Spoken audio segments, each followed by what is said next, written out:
नमस्कार दोस्तों, मेरा नाम है राहुल यादव और स्वागत है आप सभी का आज की स्पेशल वीडियो में।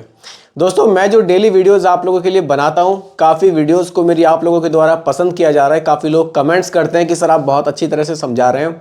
देखिए, आगे भी मैं आप लोगों के लिए इसी तरह से कोशिश करता रहूँगा। बस आप अपना प्यार मेरे चैनल पर बनाए रखिए। मैं एक ईमानदार कोशिश आप लोगों के लिए आगे भी करता रहूँगा। चलिए बात करते हैं आज के टॉपिक की। आज का जो टॉपिक है वो भी एक कमेंट के ऊपर ही होने वाला है, क्योंकि देखिए रोज़ाना मैं कमेंट पिक करता हूँ और उसी पर वीडियो में क्रिएट करता हूँ। चलिए, आज का जो कमेंट है वो पंजाब से आया है।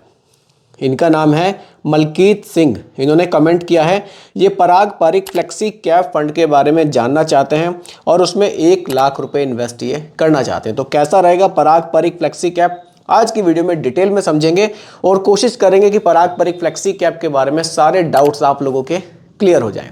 तो दोस्तों, आप सभी लोग वीडियो को बहुत ही ध्यान से देखिएगा और समझिएगा, क्योंकि यहाँ की एक चीज़ मैं आप सभी को समझाऊंगा बिल्कुल सिंपल भाषा में।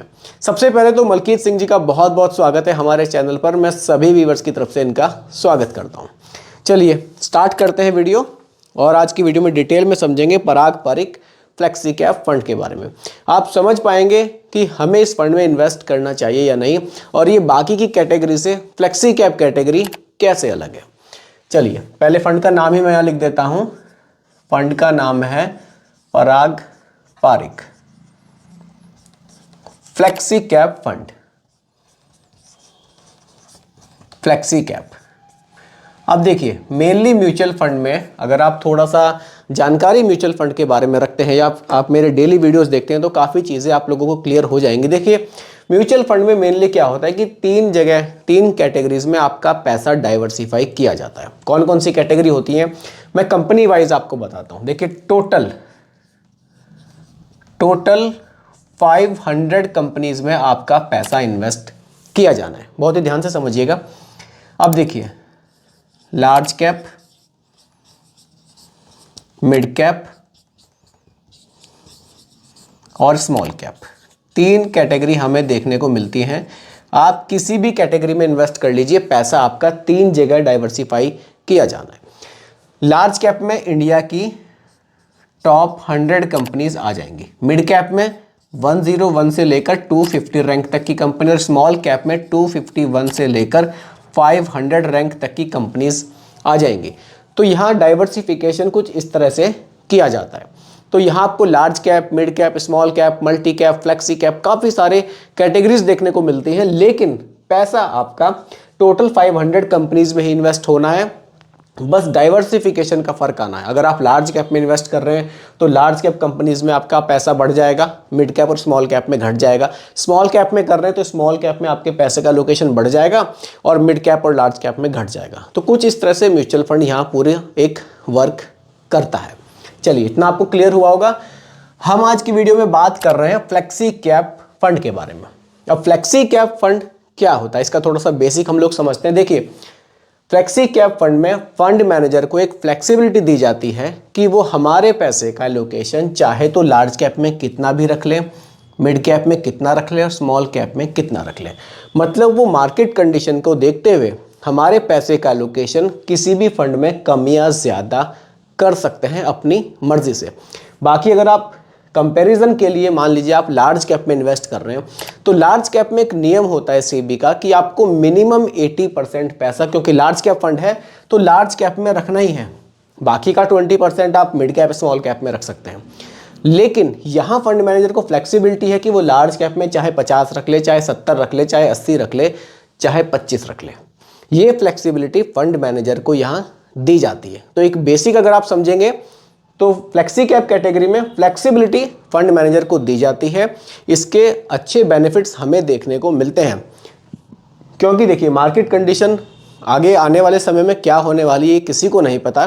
तो फंड मैनेजर के पास फ्लेक्सिबिलिटी रहेगी तो पैसे का एलोकेशन किसी भी कैटेगरी में घटा या बढ़ा पाएंगे अपने मर्जी से। तो ये बेनिफिट हमें इस फंड में देखने को मिल जाता है। चलिए, इतना आपको क्लियर हुआ होगा।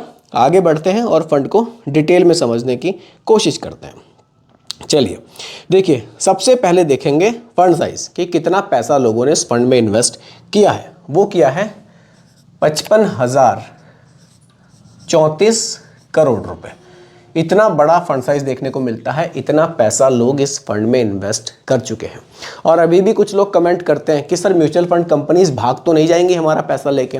ये सिर्फ एक फंड की बात कर रहा हूँ, 55,000 करोड़ रुपए, कितने ही फंड्स चल रहे हैं, कितना ही पैसा म्यूचुअल फंड में इन्वेस्ट किया जा रहा है, और आप अभी भी घबरा ही रहे हैं। तो इतना ज़्यादा घबराइए मत। अगर म्यूचुअल फंड डूब जाएगा तो देखिए क्या कंट्री में होगा, कितना पैसा लेकर डूबेगा, ऐसा पॉसिबल नहीं है। चलिए आगे की बात करते हैं और देखते हैं सीधा होल्डिंग्स। होल्डिंग्स से आपको चीज़ें यहाँ पर और भी क्लियरिटी के साथ दिखाई देंगी। देखिए होल्डिंग्स, जैसा कि मैंने बताया पैसा 3 जगह डाइवर्सिफाई होना है, large cap, mid cap, small cap.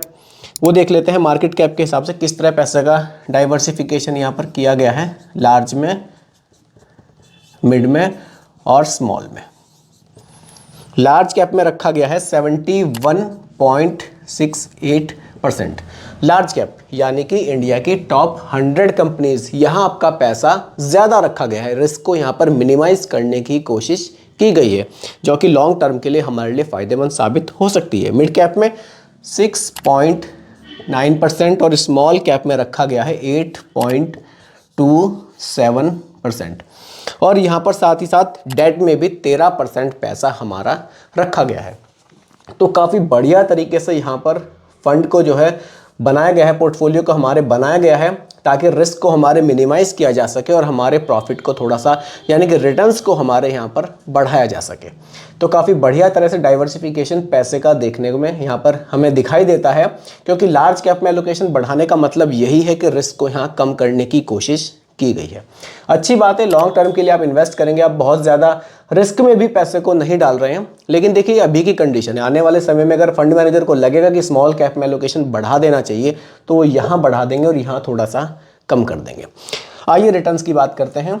बाकी देखिए अगर आप होल्डिंग्स कंपनी वाइज देखेंगे, क्योंकि लार्ज कैप में एलोकेशन ज़्यादा है तो आपको बड़ी बड़ी कंपनीज यहाँ पर दिखाई देंगी, जैसे कि HDFC bank, power grid corporation of India, HCL technologies, coal India limited. अगर आप सेक्टर वाइज देखेंगे कौन कौन से सेक्टर्स में ये पैसे को इन्वेस्ट करते हैं, फाइनेंस में, सर्विसेज में, टेक्नोलॉजी में, ऑटोमोबाइल में और साथ ही साथ एनर्जी में भी इन्होंने काफ़ी पैसा इन्वेस्ट किया हुआ है। आइए रिटर्न्स की बात करते हैं। लास्ट के 5 ईयर्स के CAGR रिटर्न्स की अगर मैं बात करूं 24.58% का हमें देखने को मिलता है, जो कि काफ़ी बढ़िया रिटर्न्स हमें देखने को मिलते हैं। अब आते हैं सर के सवाल पर। देखिए सर का जो सवाल था वो ये था कि इनको 1 लाख रुपए इन्वेस्ट करने हैं। अब देखिए सर ने ड्यूरेशन मुझे नहीं बताई है। रिटर्न्स की अगर मैं बात करूं, देखिए अभी लास्ट 5 ईयर्स में 24% से भी ज़्यादा के रिटर्न्स हमें देखने को मिले हैं। अगर मैं थोड़ा लॉन्ग ड्यूरेशन के रिटर्न्स देखूं, लास्ट के 10 ईयर्स के देखूं, तो भी हमें लगभग 21% के रिटर्न्स इस फंड ने बनाकर दिए हैं। अब देखिए आने वाले समय में 21 मिलेंगे या 20 मिलेंगे या 18 मिलेंगे, ये तो नहीं पता किसी को, लेकिन लास्ट के 10 ईयर्स में 21% के रिटर्न्स दिए हैं। तो रिटर्न्स फंड ने काफ़ी अच्छे जनरेट पास्ट में किए हैं। जस्ट एग्जाम्पल के लिए, फ्यूचर के लिए अगर आप लॉन्ग टाइम के लिए इन्वेस्ट कर रहे हैं तो आपको लगभग 16 से 17% के रिटर्न्स देखने को फ्यूचर में मिल सकते हैं, क्योंकि होल्डिंग्स फंड की काफ़ी बढ़िया है। ड्यूरेशन, अभी देखिए सर ने ड्यूरेशन मुझे नहीं बताई है। 15 ईयर्स की ड्यूरेशन अगर मैं यहाँ लेकर चलता हूँ कि आप लॉन्ग टाइम के लिए पैसे को इन्वेस्ट कर रहे हैं, तो आपकी जो 1 लाख रुपए की वैल्यू है वो देख लेते हैं क्या बन जाएगी। चलिए लमसम देखते हैं। 1 लाख रुपए हम यहाँ लमसम करेंगे। 1 लाख रिटर्न्स यहाँ पर 17% में एग्जाम्पल के लिए लेकर चल रहा हूँ और ड्यूरेशन रख रहा हूँ मैं यहाँ पर 15 साल की। तो जो 1 लाख रुपए की वैल्यू है वो बढ़कर हो जाएगी 10,53,000 रुपये, यानी कि आपका पैसा 10 गुना से भी ज़्यादा हो जाएगा। और देखिए यही अगर आप ड्यूरेशन 15 की जगह 20 कर देते हैं, 20 ईयर्स, तो पैसे की वैल्यू क्या हो जाएगी, पैसा देखिए कितनी तेज़ी से बढ़ेगा, फिर हो जाएगी 23 लाख। और अगर आप 25 कर देते हैं, 25 ईयर्स, तो जो पैसे की वैल्यू है वो हो जाएगी 50 लाख। तो यानी कि 1 लाख की वैल्यू अगर आपके पास टाइम है बढ़िया तो आप 50 लाख रुपए तक भी बना सकते हैं 1 लाख रुपए से, बशर्ते कि आपको थोड़ा सा टाइम यहाँ पर ज़्यादा देना होगा। आपको लंबी अवधि के लिए अपने पैसे को म्यूचुअल फंड में निवेश करना होगा। इसीलिए मैं आप लोगों को टाइम टू टाइम बोलता भी हूँ कि म्यूचुअल फंड में आप इन्वेस्ट करने जा रहे हैं, थोड़ा सा टाइमली आप इन्वेस्ट कीजिए ताकि आप अच्छे रिटर्न्स यहाँ से बना सकें। तो दोस्तों उम्मीद करता हूं कि टॉपिक आज का आपको पूरी तरह से क्लियर हुआ होगा। फिर भी कोई कंफ्यूजन हो आप लोग मुझे दोबारा कमेंट कर सकते हैं। बाकी दोस्तों ये कोई रिकमेंडेशन नहीं है, एजुकेशनल पर्पस वीडियो आप लोगों के लिए बनाया गया है। वीडियो कैसी लगी कमेंट में ज़रूर बताइएगा, पसंद आई हो तो लाइक शेयर भी कीजिएगा और मेरे चैनल पर अगर आप नए हैं इसको भी सब्सक्राइब आप ज़रूर कीजिएगा। बहुत बहुत धन्यवाद।